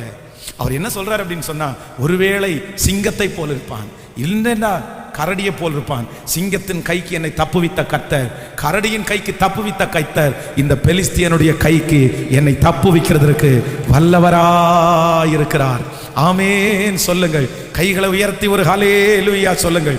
நான் நம்புகிறேன் உங்களுடைய கண்கள் பயத்தோடு பார்க்கிற, ஒருவேளை இந்த சத்தத்தை கேட்கிற ஜனம் அப்படியே உடைஞ்சு போய், பாஸ்டர் நீங்க சொல்ற எல்லா வார்த்தையும் எனக்காக மட்டும்தான், என் பிள்ளையினுடைய வாழ்க்கையை என் கண்ணு பார்க்கும்போது ரொம்ப பயமா இருக்குது, எனக்கு முன்பாக இருக்கிற தேவைகளை என்னுடைய கண்கள் பார்க்கும்போது பயமா இருக்குது, நான் இன்னைக்கு பயத்தோடு தான் இந்த இடத்துல வந்திருக்கிறேன், என் கண்களில் ரொம்ப பயம் நிறைந்திருக்கிறது, மரண பயம் நிறைந்திருக்கிறது, நான் என்ன செய்வேனோ, இதிலிருந்து நான் எப்படி தப்புவிப்பேனோ, நான் கரை சேர்வேனா, ஆண்டவர் என்னை கரை சேர்ப்பாரா?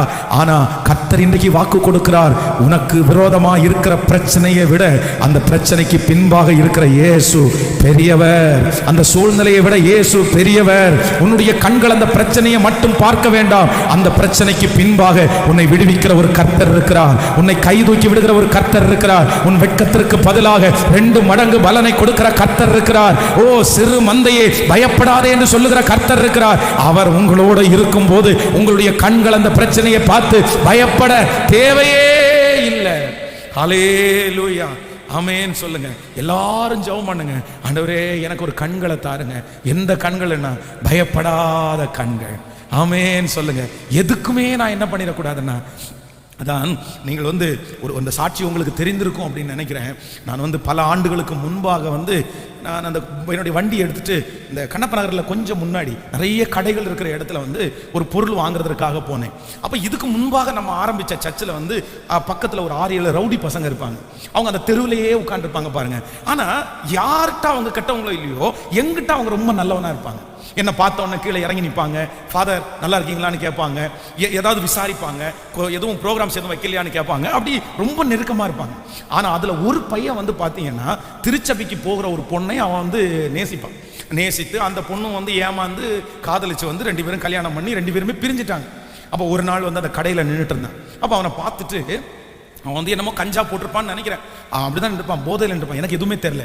அவனை திரும்பி பார்த்து, சரி இத்தனை நாள் அவன்கிட்ட நம்ம பேசி இருக்கிறோமே, இப்போ பேசலைன்னா நல்லா இருக்காதுன்னு சொல்லி அவன் முகத்தை பார்த்து ஒன்று மட்டும்தான் கேட்டேன். சரிப்பா பிரதர் எப்படி இருக்கீங்க, ஃபேமிலி எப்படி இருக்குன்னு தான் கேட்டேன். அதான் பரிசுத்தவான்களுக்கு காரணம் இல்லாத காயங்கள் நிறைய இருக்குன்றது. அப்பதான் நம்மளை காரணத்தோடையும் அடிப்பாங்க, காரணம் இல்லாமலும் அடிப்பாங்க. அப்படியே பேசிட்டு இருக்கும்போது அவன் என்கிட்ட கேட்குறான், உங்க பேனா கொஞ்சம் தருவீங்களான்னு கேட்குறான். உடனே நான் அந்த பேனாவை சரி ஏதோ ஃபோன் நம்பர் ஏதாவது எழுதுறது கேட்பான் அப்படின்னு சொல்லி அந்த பேனாவை கொடுக்குறான். அந்த பேனாவை அவன் உருவிட்டு அவன் கையை முறுக்கி பிடிச்சிட்டு இப்படி பிடிச்சான். பிடிச்சா அப்படியே ஒரு குத்துனான் பாருங்களேன் கழுத்தில், இந்த இடத்துல அப்படியே அந்த நிப்பு உள்ள இறங்கிருச்சு. அவனுடைய அந்த பேனாவை கொஞ்சம் லாஸ்ட்ல வச்சிருக்கிறான். அவன் அந்த குத்துன அந்த ஃபோர்ஸ் பார்த்தீங்கன்னா அவனுடைய கை இந்த நெஞ்சில் இந்த இடத்துல இடிச்ச உடனே எனக்கு அப்படியே ஒரு தடுமாற்றம் வருது. கையை இப்படி வச்சு பார்த்தா இந்த இடத்துல பிளட்டு அது உள்ள இறங்கிருச்சு, ரத்தம் தெரியுது. ஆனா அந்த நிமிஷத்துல பாத்தீங்கன்னா ஒரு பதட்டமான சூழ்நிலை. நான் கண்டிப்பா பயப்படணும். ஒருவேளை பயப்பட்டு அந்த இடத்துல கத்தி இருந்தேன்னா அது ரொம்ப கொஞ்சம் இருட்டா இருக்குது, சுத்தி எல்லாரும் நின்றுட்டு இருக்கிறாங்க, அந்த இடத்துல ஒரு பெரிய கலவரமே ஆயிருக்கும். ஆனா ஆண்டவர் அந்த இடத்துல என் கண்ணுக்கு அவனுக்கு முன்னாடி ஒரு தைரியத்தை கொடுத்தாரு. பாருங்க, நான் பயப்படவே இல்லை. அவனுடைய தோல்ல கையை போட்டேன், பாப்பா சர்ச்சு வரைக்கும் போகலாம் அப்படின்னு. அவன் திரும்ப தடுமாறினான். வண்டியில ஏற்றி அவனை சர்ச்சு வரைக்கும் கூட்டிட்டு வந்தேன். இந்த சர்ச்சுக்கு கூட்டிட்டு வந்ததுக்கு அப்புறம் எனக்கு இன்னும் பெரிய தைரியம் வந்துருச்சு. அப்போ அவன் போறேன்னு போயிட்டான். போய் அவங்க அம்மா என் காலில் விழுந்து அவனை மன்னிச்சிருங்க, அவனை ஒன்றும் பண்ணாதீங்கன்னாங்க. அதுக்கப்புறம் இன்னைக்கு வரைக்கும் அவன் எனக்கு எதிராக வரல. ஆனால் அந்த சூழ்நிலையில அந்த பிரச்சனை பயப்படக்கூடிய ஒரு பிரச்சனை தான். ஆனால் ஆண்டவர் என்ன பண்ணாருன்னா என் கண்களுக்கு கர்த்தர் ஒரு பெரிய தைரியத்தையே கர்த்தர் தந்தார். இந்த ஊழியத்தில் என்னுடைய கண்களுக்கு முன்பாக பயப்படுகிற எத்தனையோ சூழ்நிலையை பிசாசு கொண்டு முன்னாடி வச்சான். ஆனா கர்த்தர் என் கண்ணை நிறைய நேரத்தில் என்ன பண்ணார்னா, நீ தைரியமா பாருடா, நீ தைரியமா பாரு, அந்த பிரச்சனை மட்டுமல்ல, அந்த பிரச்சனைக்கு உள்ளாக நான் உனக்காக இருக்கிறேன். ஆமென் சொல்லுங்க. இன்னைக்கு இந்த ஜபத்தில் இருக்கிற நிறைய பேருக்கு ஆண்டவர் வாக்கு கொடுக்குறார். யார் நீங்க பயந்து போய் வந்திருக்கிறீங்கன்னு தெரியல, என் கண்ணு ரொம்ப பயப்படுது பாஸ்டர். உண்மைதான் பாஸ்டர், நீங்க சொல்ற அந்த அபிஷேகம் எனக்கு தான் பாஸ்டர் வேணும், அந்த கிருபை எனக்கு தான் பாஸ்டர் வேணும். நான் நம்புறேன் அந்த திருமணம் வெற்றியாய் நடக்கும். ஆண்டவர் அந்த தேவைகளை ஆச்சரியமாய் சந்திப்பார். உங்க கண்களுக்கு முன்பாக இருக்கிற தேவை, கர்த்தர் ஒரு காகத்தை உங்களுக்காக கர்த்தர் அனுப்புவார். கர்த்தர் உன்னை வெற்றியாய் அந்த இடத்திலே நடத்துவார். அந்த மனுஷனை குறித்து, அந்த தேவையை குறித்து உன்னுடைய கண்கள் பயப்பட வேண்டிய அவசியம் இல்லை. அவர்களோடு இருப்பவர்களை பார்க்கலும் உன்னோடு கூட இருக்கிறவர்கள் அதிகம். கர்த்தர் அவர்கள் கண்களுக்கு முன்பாக உன்னை மேன்மைப்படுத்துவேன். நன்றாய் கரங்களை தட்டும் போதே கர்த்தர் அப்படி ஹல்லேலூயா பிரச்சனையை பார்த்து பயப்படாத கண்களை பிரச்சனைகளை பார்த்து பயப்படாத கண்களை கர்த்தர் நமக்கு தருவாராக. ஆமேன் சொல்லுங்க. உங்களுடைய கண்களில் கையை வச்சு சொல்லுங்க, ஆண்டவரே இந்த கண்ணு எந்த பிரச்சனையும் பார்த்து பயப்படவே கூடாது. சொல்லுங்க எல்லாரும் உங்க கண்களில் கையை வச்சு, இந்த எனக்கு ஒரு கண்ணை தாங்கப்பா, பிரச்சனைகளை பார்த்து பயப்படாத கண்ணை தாங்க, பயப்படாத கண்ணை தாங்க. ஹல்லேலூயா. நீதிமான்களோ சிங்கத்தை போல என்னவா இருக்காங்களாமா. உங்க கண்ணுல பார்த்த உடனே நீங்க பயப்பட்டுட்டீங்க, நான் நம்புறேன் உங்களால ஒரு ஸ்டெப் கூட எடுத்து வைக்க முடியாது. அந்த இடத்துக்கு அந்த அந்த பிரச்சனைக்கு விரோதமா உங்களால போராடவே முடியாது. அதான் இஸ்ரவேல் ஜனங்களை குறித்து வேதம் சொல்கிறது, 12 பேர் வேவு பார்க்கறதுக்காக போனாங்க. 12 பேர் வேவு பார்க்கறதுக்காக போதுல 10 பேருக்கு அந்த ஊர்ல உள்ள ஜனங்களை பார்த்த உடனே என்ன வந்துருச்சு சொல்லுங்க? அவங்க சண்டை போடல, அவங்க வாக்குவாதம் பண்ண போடல, ஆனா பார்த்த உடனே அவங்களுக்கு பயம் வந்துருச்சு. பார்த்த உடனே பயம் வந்துருச்சு. வந்து சொல்றாங்க, அங்க ஏனாக்கின் புத்திரரை கண்டோம், அவர்கள் பார்வைக்கு நாங்கள் வெட்டு கிளிகளை போல இருந்தோம். அவங்க 2 பெரிய ஆம்பளை ஆட்கள் வந்து ஒரு திராட்சை கொலையை தூக்கிட்டு வந்தாங்களாமா. எவ்வளவு பெருசு தூக்கி வந்தாங்க. நம்ம ஒரு திராட்சை கொலையை எடுத்து வெயிட் போட்டோம்னா 250 கிராம் இருக்கும். ரொம்ப பெரிய திராட்சை கொலை அப்படின்னு சொன்னா ஒரு 500 கிராம் இருக்குமா, அவ்வளவுதான். 500 கிராமுக்கு மேல இருக்கிற திராட்சை கொலையை நம்ம பார்த்ததில்லை. ஆனா அவங்க வந்து கானான்ல இருந்து எடுத்துட்டு வந்த திராட்சை கொலை 2 பேர் தோல்ல சுமந்துட்டு வந்தாங்களாம். அவ்வளோ பெரிய பெரிய பழம், அதை சாப்பிட்றவங்களும் அவ்வளோ பெருசா தான் இருந்திருப்பாங்க. அதனால இவங்க பார்த்த உடனே அவங்களுக்கு என்ன ஆச்சுன்னா ஒரு பயம் வந்துருச்சு. சரி, இதுவரைக்கும் கர்த்தர் தானே நடத்தினாரு, எகிப்தினுடைய கைக்கே உன்னை விடுதலை ஆக்கினாரேப்பா, செங்கடலிலே உன்னை விடுதலை ஆக்கினாரேப்பா, நீ ஏன் உன் கண்களினால பயப்படுற? ஆனா பயப்படாத 2 பேரு, ஜோஷுவாவும் காலேபும், அவர்களை குறித்து பயப்படல. கர்த்தர் நம்மோடு கூட இருந்தா அந்த மலை நாட்டை நம்ம என்ன பண்ணுவோம்னா சுதந்தரிப்போம். ஆமேன் சொல்லுங்கள். என் கண்கள் பயப்படாது, என் கண்கள் பயப்படாது. எனக்கு விரோதமாய் ஒரு பாளையம் இறங்கினாலும் என் கண்கள் பயப்படாது.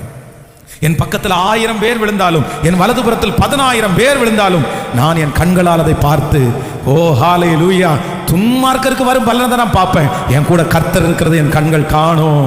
ஹல்லேலூயா, ஹல்லேலூயா. கர்த்தர் இப்பொழுது கர்த்தர் கட்டளை இடுகிறார், இனி உங்களுடைய கண்கள் தைரியமாய் தான் பார்க்க போகிறது. உனக்கு முன்பாக இருக்கிற அந்த வேலையை உங்களுடைய கண்கள் தைரியமாய் தான் பார்க்க போகிறது. நான் நம்புகிறேன், உங்களுக்கு முன்பாக அச்சப்படுத்துகிற அந்த வேலையை நீங்கள் வெற்றியாய் செய்து முடிக்க போகிறீர்கள். ஸ்தோத்திரம், ஸ்தோத்திரம், ஸ்தோத்திரம், ஸ்தோத்திரம், ஸ்தோத்திரம். இனி உங்கள் கண்கள் பார்த்த உடனே பெரிய வெற்றி.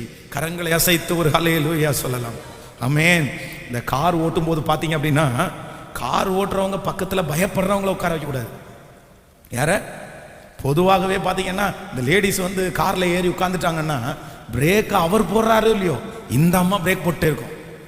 அவங்க காலு, அதுவும் வண்டி ஓட்ட தெரியும் அப்படின்னா கண்டிப்பா பிரேக் போடுவாங்க.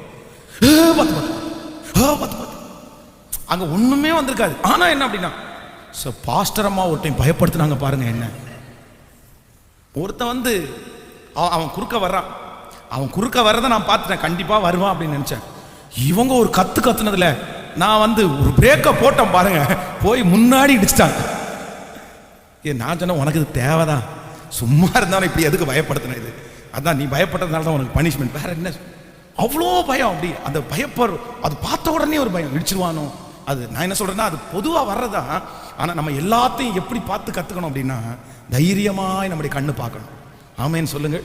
உங்களுக்கு முன்பாக இருக்கிற எந்த சூழ்நிலையும் உங்கள் கண்ணு ஃபர்ஸ்ட் பார்க்கும்போது எப்படி தான் பார்க்கணும் அப்படின்னா, தைரியமாக தான் பார்க்கணும், பயமாக பார்க்கக்கூடாது. ஏன் தைரியமாக பார்க்கணும் அப்படின்னா, அது எவ்வளோ பெரிய பிரச்சனையாக இருந்தாலும் அதுக்குள்ளே எனக்காக கிரியை செய்கிறவர் கர்த்தர் இருக்கிறார். பிரச்சனையை பார்த்தா பயம் வந்துடும், இயேசுவை பார்த்தா பயம் வராது. ஆமேன்னு சொல்லுங்க பார்க்கலாம். சொல்லலாமா ஆண்டவரிடத்தில், என் கண்கள் இனி எப்படி தான் பார்க்க போகுதுன்னா, எனக்கு ஒரு கர்த்தர் எனக்கு ஒரு கண்ணை கொடுக்க போறாரு. என்ன கண்ணை கொடுக்க போறாருன்னா, தைரியமாய் பார்க்கிற கண்கள். ஹல்லேலூயா. என் எதிர்காலத்தை நான் தைரியமாய் பார்க்க போறேன். ஆமென். என் கண்களை வானத்துக்கு நேராக ஏறெடுப்பேன், வானத்துக்கு நேராக ஏறெடுப்பேன். Thank you Jesus. நம்பர் 2, ரெண்டாவது வேகமாய் ஒரு தேவனுடைய பிள்ளைக்கு என்ன கண்கள் வேணும் அப்படின்னு சொன்னா, நீங்கள் எடுத்துக்கொள்ளலாம். சங்கீதத்திலே 123வது சங்கீதத்தை எடுத்துக்கொள்ளலாமா? 123வது சங்கீதத்தை எடுத்துக்கொள்ளலாம். 123ஆம் சங்கீதத்திலே இரண்டாவது வசனத்தை வாசிக்க போகிறோம். 123ஆம் சங்கீதம் 2வது வசனம் சேர்ந்து வாசிக்கலாம். இதோ வேலைக்காரரின் கண்கள் தங்கள் எஜமானின் கையை நோக்கி இருக்குமாறு போலவும், வேலைக்காரியின் கண்கள் தங்கள் எஜமாட்டியின் கையை நோக்கி இருக்குமாறு போலவும், எங்கள் தேவனாகிய கர்த்தர் எங்களுக்கு இரக்கம் செய்யும் வரை எங்கள் கண்கள் அவரையே நோக்கி கொண்டிருக்கும். ஆமேன் சொல்லுங்கள். கைகளை உயர்த்தி ஒரு அல்லேலூயா சொல்லலாம். நம்பர் 2, இரண்டாவதாக இந்த இடத்துல சங்கீதக்காரர் ரொம்ப அழகா சொல்றாரு, ஒரு வேலைக்காரனுடைய கண்கள் தங்கள் எஜமான பார்க்கிறது போல, ஒரு வேலைக்காரியினுடைய கண்கள் தங்கள் எஜமாட்டியை பார்க்கிறது போல. அப்படின்னா ஒரு இடத்துல வேலை செய்யறவங்க வந்து ஒரு எஜமானனுக்கு கீழே வேலை செய்யறவங்க அந்த சம்பள நாள் வரும்போது அத்தனை நாட்களும் அவர்கள் செய்த அந்த சம்பளத்தை வாங்குறதுக்கு அவங்க என்ன பண்ணுவாமா, அந்த எஜமானனை பார்க்குமாமா. இன்னைக்கு தந்துருவாரா சம்பளம், இன்னைக்கு முடிக்கிறதுக்குள்ள தந்துருவாரா. அவங்க இந்த வீட்டில் வேலை செஞ்சுட்டு அடுத்த வீட்டில் அதை எதிர்பார்க்க மாட்டாங்க, தன்னுடைய எஜமானனிடத்திலேயே எதிர்பார்க்கிறார்கள். அப்போ நான் என்ன நம்புறேன் அப்படின்னா, ஒரு ஆண்டவருடைய பிள்ளைக்கு இரண்டாவது ஒரு கண்ணு தேவை. அது என்ன கண்ணு தேவை அப்படின்னா, மனுஷனை பார்க்கிற கண் இல்ல, கர்த்தரை பார்க்கிற கண்கள் தேவை. ஆமேன்னு சொல்லுங்க. பக்கத்தில் இருக்கிற கையை பிடிச்சி சொல்லுங்க, உங்க கண்கள் வந்து மனுஷனை பார்க்க கூடாது. சத்தமா எல்லாரும் சொல்லுங்க, நல்லா சொல்லுங்க. மனுஷனை பார்க்க கூடாது. யாரை பார்க்கணும் அப்படின்னா, உங்களுடைய தேவை என்று வரும்போது உங்களுடைய கண்கள் எங்க பார்க்கணும்னா, மேல எனக்கு ஒத்தாசை வரும், வானத்தையும் பூமியையும் உண்டாக்கின கர்த்தரிடத்திலிருந்து எனக்கு ஒத்தாசை வரும். அவர் என் கால்களை தள்ளாட விட்டார், என்னை காக்கிறவர் உறங்கார். இதோ இஸ்ரவேலை காக்கிற தேவன் உறங்குவதும் இல்லை. மனுஷனை பார்த்துடக்கூடாது. ஆனா நம்முடைய கண்ணு எப்படி பார்க்கும் அப்படின்னா, பிரச்சனை தேவைன்னு வந்த உடனே யாரையாவது ஒருத்தரை பார்க்கும். அவங்க செஞ்சிருவாங்களா, இவங்க செஞ்சிருவாங்களா, மாமன் செஞ்சிருவானா, மச்சான் செஞ்சிருவானா, மேனேஜர் சொல்லிடுவாரா. இல்ல இல்ல இல்ல இல்ல, உங்க கண்கள் யாரை பார்க்கணும் அப்படின்னா, கர்த்தரையே பார்க்கணும். உமது முகம் நோக்கி பார்த்தவர்கள் வெட்கப்பட்டு போனதே இல்லை. எனக்கு ரொம்ப சந்தோஷமா இருக்கும். என்னுடைய இந்த சின்ன பையனை பார்க்கும்போது சில நேரத்தில் சந்தோஷமா இருக்கும். அவனுக்கு வந்து ரொம்ப அலர்ஜியானது என்னன்னா, அந்த வாந்தி. அவனுடைய வாழ்க்கையில் இருக்கிறதுலே கொடுமையான வியாதி வந்து வாந்தி. வாந்தி தான் அவனுக்கு பெரிய வியாதி. வேற எல்லா வியாதியும் சமாளிச்சிருவான், ஆனா வாந்தியை மட்டும் அவனால் சமாளிக்கவே முடியாது. ஸ்கூல்ல கூட யாராவது ஒருத்தர் வாந்தி எடுத்தாங்கன்னா வந்து அப்படியே வண்டியில ஏறினதுலேருந்து வீட்டில் வர்ற வரைக்கும் எப்படி வாந்தி எடுத்தான் தெரியுமா, எப்படி மயக்கம் முடிச்சான் தெரியுமா அப்படின்னு பேசிட்டே இருப்பான். ஆனா அவன் எது வந்தாலும் பயப்பட மாட்டான். வாந்தி வந்த அடுத்த நிமிஷத்துல நைட்டு என்ன சொல்லுவான் தெரியுமா, டேடி உங்க சாட்சியை போடுங்களேன். சாட்சி, என்னுடைய சாட்சி யூடியூப்ல சொல்லியிருக்கேன்ல, அந்த சாட்சியை. அதுக்கப்புறம் பாவியன் மீது பாட்டு. சரி, ஒரு டைம் பாவியன் மீது பாட்டை கேட்டு முடிச்சிட்டான். நமக்கு நம்ம பாடின பாட்டை எத்தனை டைம் நம்ம கேட்டுருக்கிறது. அதனால அந்த பாட்டை ஆஃப் பண்ணிட்டு வேற பாட்டு போத்தான். அதையே போடுங்க டேடி, எனக்கு பாவியன் மீது பாட்டு கேட்டா என்னமோ நல்லா இருக்கிற மாதிரி தோணுது. வாந்தி எடுத்தா வீடு ஃபுல்லா கும்பிடுவான் பாருங்க, கும்பிட்டுட்டே இருப்பான். ஏசப்பா ஏசப்பா ஏசப்பா ஏசப்பா என்னை மன்னிச்சிருங்க ஏசப்பா, என் அண்ணனை திட்டுறதை மன்னிச்சிருங்க ஏசப்பா, எங்க டேடி மம்மிக்கு கீழ்ப்படியாத மன்னிச்சிருங்க ஏசப்பா, ஸ்கூல்ல தப்பு பண்ணதை மன்னிச்சிருங்க ஏசப்பா, செடிக்கு தண்ணி ஊத்தாத மன்னிச்சிருங்க ஏசப்பா, ஸ்கூலுக்குள்ள பேக் எடுத்து வைக்காததுக்கு மன்னிச்சிருங்க ஏசப்பா. ஓவரா மன்னிப்பு கேட்டே இருப்பான். நான் சந்தோஷம் தான் படுவேன். ஏதோ ஒரு பிரச்சனைன்னு வரும்போது உடனே கர்த்தரை பார்க்கணுன்ற ஒரு எண்ணமாவது உனக்கு வருதேடா இந்த வயசுல. ஆனா சிலர் அப்படி பார்க்கவே மாட்டாங்க. அவங்க கண்ணு யாராவது கொடுப்பாங்களான்னு தான் பார்க்கும். ஆனா நான் நம்புறேன், யாராவது கொடுப்பாங்களான்னு பார்க்குற கண்ணு அவங்க கண்ணு நிறைகிற அளவுக்கு ஒரு நாள் வாங்கவே மாட்டாங்க. மனுஷனை பார்க்குற நீங்க பெரிய வெற்றி அடையவே முடியாது. தேவைன்னு வரும்போது உங்க கண்ணு யாரை பார்க்கணும்னா, எனக்கு ஒரு கண்ணு தாங்க ஆண்டவரே, உண்மையே பார்க்கணும், உண்மையே பார்க்கணும். ஹல்லேலூயா. கைகளை அசைத்து ஒரு ஹல்லேலூயா சொல்லலாம். கடந்த சில நாட்களுக்கு முன்பாக ஒரு பிரதர் வந்து என்னை சந்திக்க வரும்போது ஒரு காணிக்கை கொடுத்துட்டு ஒரு சாட்சியை சொன்னார்.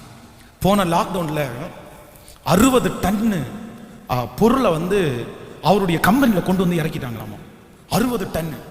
உடனே இவர் ஃபோன் பண்ணி அந்த கம்பெனிக்கு ஃபோன் பண்ணி கேட்டாராமா, எப்பா என்னப்பா பண்ணிட்டு இருக்கிறீங்க, 60 டன் பொருளை கொண்டு இறக்கி வச்சிருக்கிறீங்க, என்கிட்ட பணம் கொடுக்கறதுக்கு ஒரு பணமும் இல்லை, என்னால் இப்போ கொடுக்க முடியாதுங்க. உடனே அந்த கம்பெனிக்காரர் சொன்னாராமா, ஒண்ணுமே பிரச்சனை இல்லை சார், 6 மந்த் டைம் கொடுக்குறேன் சார், 6 மாசம், நீங்க 6 மாசம் தாண்டி நீங்க பணம் கொடுத்தா போதும் அப்படின்னு. உடனே இவர் நினைச்சாராமா, சரி 6 மாசம் நமக்கு டைம் கொடுக்குறாங்களே, குடோன் மாதிரி சும்மா இருந்தா இருந்துட்டு போட்டோம் அப்படின்னு சொல்லிட்டு விட்டாராமா. திடீர்னு பாத்தீங்கன்னா லாக்டவுன். அந்த லாக்டவுன்ல அந்த கவர்மெண்ட், பெங்களூர்ல அவர் இருக்காரு, மும்பையில் இருக்காரு, மும்பையில் வந்து இந்த ஆக்சிஜன் எல்லாம் பற்றாக்குறை இருந்துச்சு பாருங்க. அவருடைய கம்பெனி ஒரு 10 கம்பெனிக்கு வந்து லாக்டவுன்ல வேலை செய்யறதுக்கு பர்மிஷன் கொடுத்தாங்க. அதுல இவருடைய ஒரு கம்பெனி. அவர் சொல்லும் போது சொல்றாரு, பாஸ்டர் என் லைஃப்ல 25 வருஷமா இந்த தொழில் நடத்துறேன், ஆனா லாக்டவுன்ல ஆண்டவர் என்ன 10 முறை ஆசீர்வதிச்சாரு திரும்பி திரும்பி. யாருடைய குடோன்லையும் பொருள் இல்லை, வேலை செய்யறதுக்கு ஆள் இருக்காங்க ஆனா பொருள் இல்லை. ஏன் குடோன்ல பொருள் நிரம்பி வழியுது. 60 டன்னு. நிறைய பேரு அந்த கொரோனா டைம் வேலைக்காரங்களுக்கு சம்பளத்தை நிப்பாட்டிட்டாங்க.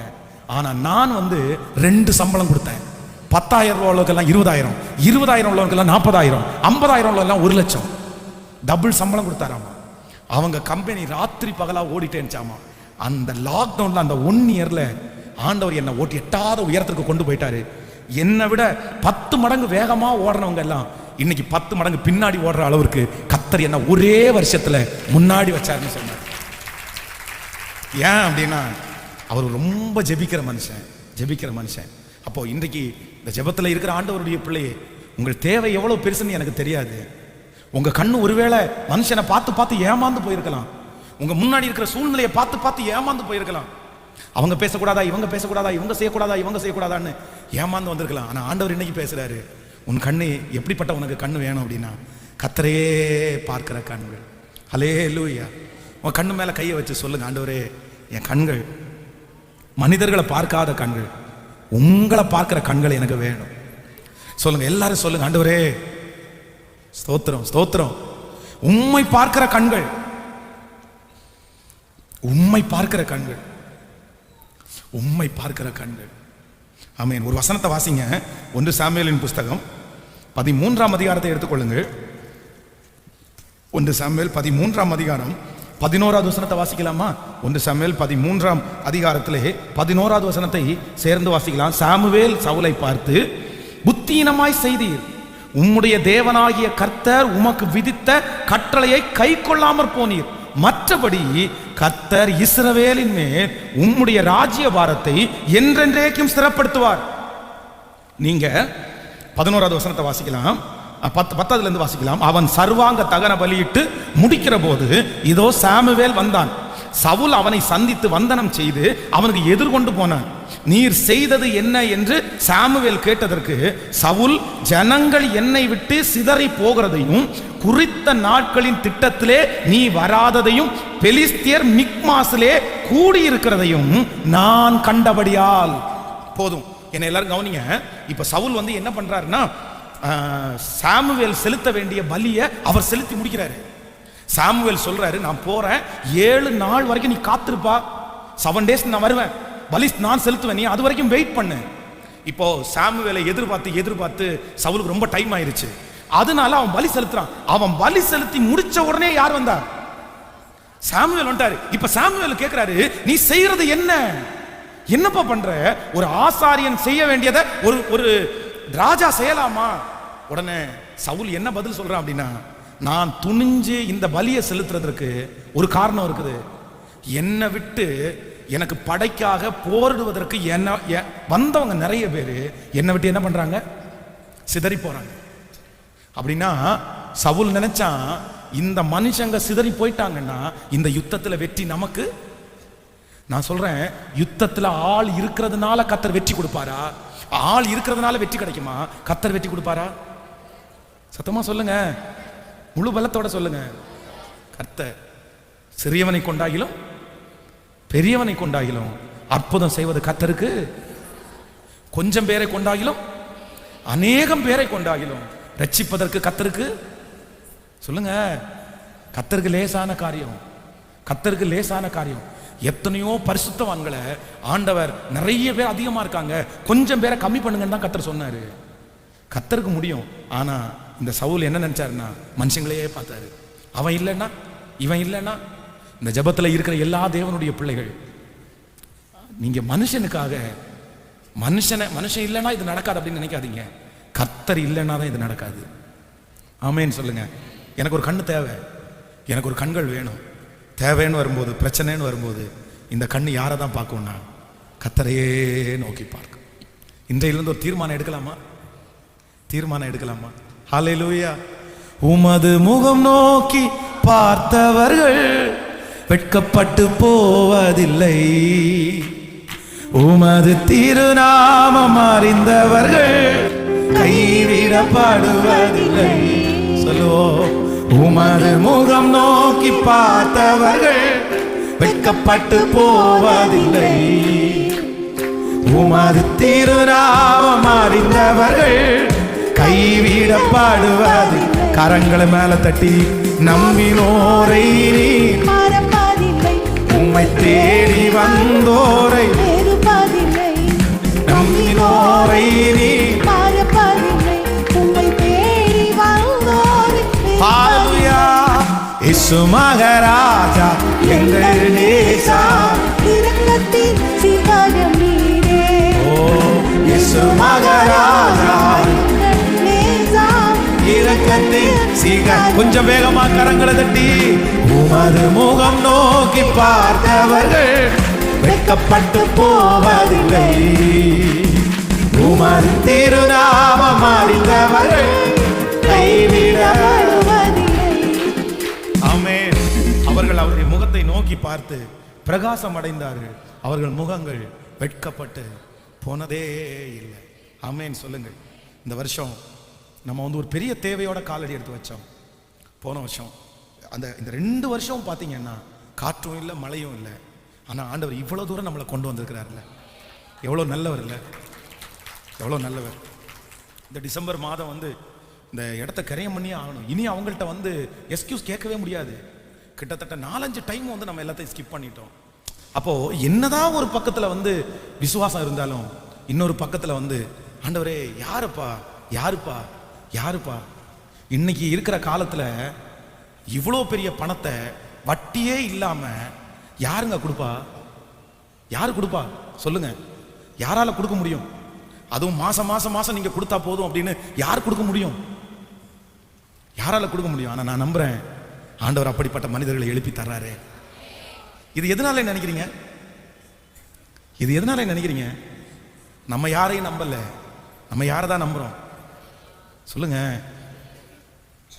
என் தொண்டையில சில மாதங்கள் வெறும் காத்து மட்டும்தான் வந்துருச்சு. ஆனா கூட எதை நிறுத்தலைன்னா ஜபத்தை நிறுத்தவே இல்லை. இந்த ப்ராஜெக்ட் ஆரம்பித்ததுக்கு அப்புறம் 21 நாள் ஜபம் கிட்டத்தட்ட 8 டைம் முடிச்சாச்சு. 8 டைம் 21 இந்த 1.25 வருஷத்துக்குள்ள 8 டைம். இனி நெக்ஸ்ட் ஸ்டார்ட் பண்ண போறது 9வது டைம். ஆமேன் சொல்லுங்கள். டிசம்பருக்குள்ள ஒரு 12 டைம் முடிச்சிடலாமா? ஆமேன். கர்த்தர் பலன் தருவார். அவரை நோக்கி பார்க்க பார்க்க பார்க்க பார்க்க பார்க்க இனியும் இப்பொழுதும் நமக்கு முன்னாடி ஒரு 80 lakhs பெரிய தேவையான நின்று இருக்குது. ஆனா நான் நம்புறேன் கண்டிப்பா ஆண்டவர் நம்மளை நிரப்ப வல்லவர். நம்மளை வெட்கப்படுத்த மாட்டார். கர்த்தர் வெட்கப்படுத்த மாட்டார். சாட்சி சொல்ல ஆண்டவர் வைப்பார். இதுவரையிலும் நிரப்பின கர்த்தர் இனி நிரப்புவார். நம்முடைய கண்களுக்கெல்லாம் பிரமிப்ப கர்த்தர் செய்வார். எத்தனை அவமானம், எத்தனை நிந்த, எத்தனை பழி சொற்கள், எத்தனை முதுகுல குத்துற வாழ்க்கை, எவ்வளோ கஷ்டம். ஆனா எல்லாத்துலயும் யார் இருந்தான்னா கர்த்தரே இருந்தார். முடிஞ்சிருவோம் நொடிஞ்சிருவோம் எல்லாம் நினைச்சாங்க, விட்டுருவாங்க அப்படின்னு எல்லாம் நினைச்சாங்க. ஆனா கர்த்தர் எவ்வளவு நல்லவர். அப்போ உங்க முகம் யாரை பார்க்கணும்? சிஸ்டர், உங்க பிள்ளையினுடைய கல்யாணத்துக்கு இயேசுவை பாருங்க.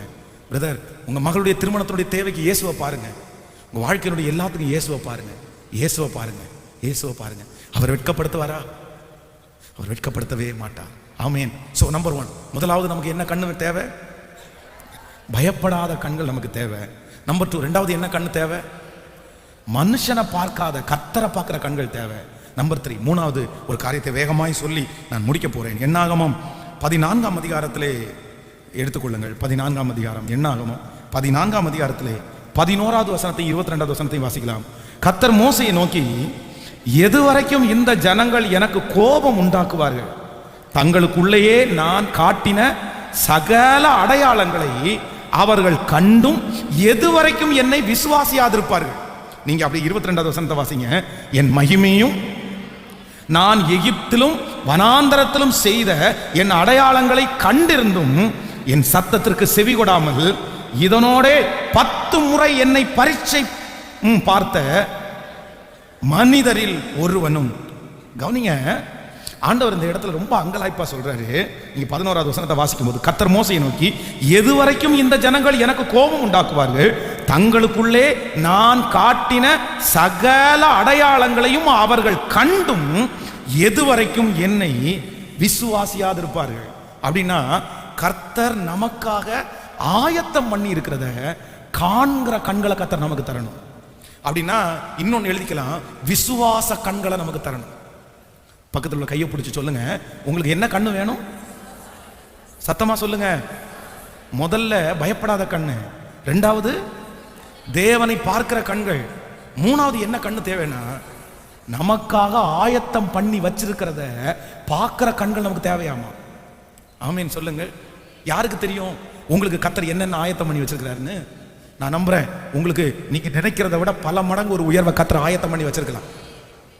அதை உங்களுடைய கண்கள் என்ன பண்ணணும்னா பார்க்கணும். அதுக்காக நீங்க ஜெபிக்கணும். என் கண்களை திறந்தருளும். அப்போ உங்க தரிசனம் மாறும், அப்போ உங்க ஜெபம் மாறும், அப்போ நீங்க ஆண்டவரை ரொம்ப அதிகமாக ஏற்றுக்கொள்வீர்கள். என் வாழ்க்கையில் ஒரே ஒரு நாள் தான் நான் வந்து ஜெபித்து கொண்டிருக்கும் போது ஒரு தரிசனம். அன்னைக்கு ஒன்றும் இல்லை, அன்னைக்கு சாதாரணமான ஒரு பைபிள் காலேஜ் ஸ்டூடெண்ட்டு. அப்போ எனக்கு கண்ணுக்கு முன்னாடி ஒன்று தெரியுது. நான் ஒரு மேடையில் நிற்கிறேன், அப்படியே ஆயிரக்கணக்கான ஜனங்கள் கண்ணு கட்டாத தூரத்தில் உட்காந்துருக்குறாங்க. அந்த ஜனங்கள் நிறைய பேர் அப்படியே கண்ணீர் அழுதுகிட்டே இருக்காங்க. அப்படிப்பட்ட ஒரு காட்சி. அப்போ என் மனசு சொல்லுது, ஆண்டவர் ஒன்று சின்ன காரியத்துக்கு இல்லை, பெரிய காரியத்துக்கு ஒன்று ஆண்டவர் நம்புறாரு. அன்னையிலேருந்து ஜெபம் மாறிடுச்சு, அன்னையிலேருந்து உபவாசம், அன்னையிலேருந்து தேவனை தேடுறது. ஆனால் இன்னைக்கு என்னுடைய கண்கள் அதை தத்ரூபமாக பார்க்கறத நான் பார்க்குறேன். ஆமேன் சொல்லுங்கள். எல்லாரும் ஆண்டவரத்தில் கேளுங்க, இத்தனை அற்புதத்தை ஆண்டவர் ஏன் உங்களுக்கு கண்களுக்கு முன்னாடி காமிச்சாரு? இவ்வளவு பெரிய திரளான சாட்சிகளை ஆண்டவர் ஏன் உங்க கண்களுக்கு முன்பாக கொண்டு வந்து நிறுத்துறாரு? மகளே, உன் கண்ணு விசுவாசிக்கட்டும். மகனே, உன் கண்ணு விசுவாசிக்கட்டும். நான் நடத்துவேன்றதை நீ நம்பு, நான் நடத்துவேன்றதை நீ நம்பு. உன் கண்கள் ஃபெய்த்தா பார்க்கட்டும். கர்த்தர் செய்வார், கர்த்தர் செய்வார், கர்த்தர் செய்வார். ஆமேன்னு சொல்லுங்க பார்க்கலாம். எல்லாரும் ஜெபம் பண்ண போறோம். இப்போ இந்த 3 காரியத்தையும் சொல்லுங்க பார்க்கலாம். நம்பர் 1, முதலாவதாக எதை பார்த்து எனக்கு என்ன பண்ணக்கூடாதுன்னா பயப்படாத. நம்பர் 2, ரெண்டாவது மனுஷனை பார்க்காத, கர்த்தரை பார்க்குற கண்கள். மூன்றாவது எனக்கு ஆயத்தம் பண்ணி இருக்கிறதே நான் காணும்படி எனக்கு ஒரு விசுவாச கண்கள். ஹல்லேலூயா. நிறைய பேருக்கு கர்த்தர் சொந்தமாய் தொழிலை கர்த்தர் ஆயத்தம் பண்ணி வைத்திருக்கிறார். சொந்தமான வீட்டை கர்த்தர் ஆயத்தம் பண்ணி வைத்திருக்கிறார். நல்ல வாகனங்களை கர்த்தர் ஆயத்தம் பண்ணி வைத்திருக்கிறார். இந்த ஜெபத்தில் இருக்கிற நிறைய பேரை கர்த்தர் ஊழியக்காரர்களாய் கர்த்தர் ஆயத்தம் பண்ணி வைத்திருக்கிறார். உங்களுடைய வீட்டிலே ஒரு பெரிய ஊழியக்காரர்கள் எழும்புவார்கள். வருங்காலத்திலே கர்த்தருடைய வருகை தாமதிக்குமானால் அடுத்த சமுதாயத்திற்கு நம்முடைய வீட்டிலிருந்து கர்த்தர் தீர்க்கதரிசிகளையும் ஆசாரியர்களையும் கர்த்தர் பெரிய பெரிய ஊழியக்காரர்களும் எழுப்பி இருக்கிறார். நம்முடைய கண்கள் காணாவிட்டாலும் நம்முடைய தரிசன கண்களால் பார்க்கிறோம். கர்த்தர் அதை செய்ய வல்லவராய் இருக்கிறார். கர்த்தருடைய வருகை தாமதிக்குமானால் நம்முடைய திருச்சபை ஒரே ஆராதனையிலே 15,000 பேர் உட்கார்ற அளவிற்கு ஒரு மகா பெரிய திருச்சபையை கர்த்தர் தருவார். அதற்கான அனுகூலங்களை கர்த்தர் தருவார். அதற்கான நபர்களை கர்த்தர் தருவார். அதற்கான எல்லா பெர்மிஷனையும் கர்த்தரே வாங்கி தருவார். அல்லேலூயா. அன்று நீங்களெல்லாம் ராஜாத்திகளும் ராஜாக்களுமாய் இருப்பீர்கள். நம்முடைய திருச்சபை உயர உயர உங்கள் குடும்பங்கள் வளரும், உங்கள் குடும்பங்கள் உயரும். உங்கள் பிள்ளைகள் லட்சங்களை சம்பாதிப்பார்கள், உங்கள் பிள்ளைகள் கோடிகளை சம்பாதிப்பார்கள். நான் நம்புகிறேன் திருமண தடைகள் எல்லாம் மாறும், குழந்தை பாக்கியங்கள் எல்லாம் நம்முடைய பிள்ளைகளுக்கு கிடைக்கும். அதை விசுவாச கண்களால் பார்க்கிறோம். வெட்கப்பட்ட இடத்துல கர்த்தர் தலையை நிமிர பண்ணுகிறதை விசுவாச கண்களால் நான் பார்க்கிறேன். அந்த ஜனத்திற்கு முன்பாக நம்முடைய பேரை கர்த்தர் பெருமைப்படுத்துவதை விசுவாச கண்களால் பார்க்கிறேன். ஹல்லேலூயா. உங்க இடிஞ்சு போன அந்த கூடாரத்தை கர்த்தர் ஒரு மாளிகையா கட்ட போறாரு. இடிஞ்சு போன அந்த தொழில் கூடத்தை கர்த்தர் ஒரு மாளிகையாய் கர்த்தர் கட்ட போறாரு. எல்லாரும் வராமல் தடுத்து போட்ட இடத்திலே கர்த்தர் அந்த துறவுகளை எல்லாம் மறுபடியும் கர்த்தர் தோண்ட போகிறார். விழுந்து போன தாவீதின் கூடாரத்தை கர்த்தர் திரும்ப எடுப்பித்து கட்டி அதனுடைய திறப்புகளை எல்லாம் கர்த்தர் அடைத்து பாழாய் போனதை கர்த்தர் சீர்படுத்தி முன்னாடி இருந்ததை விட மகிமையா வைக்க போறாரு. இதுக்கு என்ன கண்ணு தேவை அப்படின்னா, ஆண்டவரே நீர் எனக்கு ஆயத்தம் பண்ணி வைத்திருக்கிறதை என் கண்கள் காணட்டும் சுவாமி. ஆமென். ஜெபிக்கலாமா? எல்லாரும் எழும்பி நின்று கர்த்தர் சமூகத்தில் கேட்கலாம். எனக்கு அந்த கண்கள் தேவை, எனக்கு அந்த கண்கள் தேவை. உங்கள் பிரச்சனையை பார்த்து பயப்படவே வேண்டாம். இயேசு என்னோடு கூட இருக்கிறார். என் தேவையை சந்திக்கிற இயேசு என் கூட இருக்கிறார். அவர் மகா பெரிய தேவன். ஹல்லேலூயா. என் கண்களை வானத்துக்கு நேராக ஏறெடுப்பேன், என் கண்களை தேவனுக்கு நேராக ஏறெடுப்பேன். Thank you Jesus. Hallelujah. Hallelujah. கைகளை எல்லாரும் உயர்த்தி இந்த 3 கண்களும் எனக்கு வேண்டும் என்று ஜெபியுங்கள். என் கண்களை நான் பரிசுத்தப்படுத்த உதவி செய்யும் என்று சொல்லி ஜெபியுங்கள். நன்றி ஆண்டவரே, நன்றி நன்றி நன்றி.